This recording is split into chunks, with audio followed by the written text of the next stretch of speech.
North Carolina office of the state fire marshal says it's already seeing an alarming trend in fire fatalities this year in counties across the state, including 4 counties here in the east.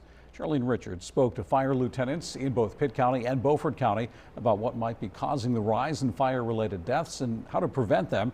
She's live in the studio now with details. Charlene?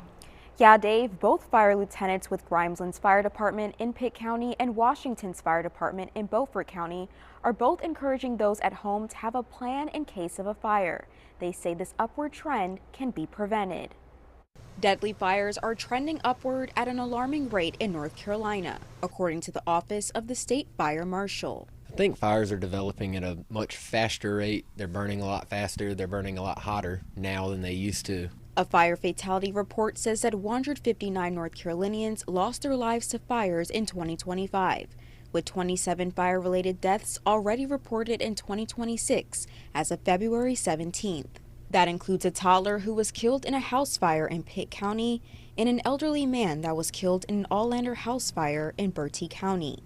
The report says causes for fires this year have been due to heating, smoking materials, electrical or cooking, and brush fires, and a lack of a working smoke detector. Local fire officials say calls have increased due to the cold weather. When we have the cold weather comes in that we're really not used to down here in the south, people take extreme measures and they go and put extra heaters in there. Which can be a problem if left unwatched. Leaving food unattended, candles burning, space heaters running. We just went through that bad cold snap. Washington's Fire Department lieutenant, who also serves as a fire life safety education coordinator for the city, says smoke detectors are necessary when it comes to fire prevention. Smoke detectors are a very big thing that you need to have in your home.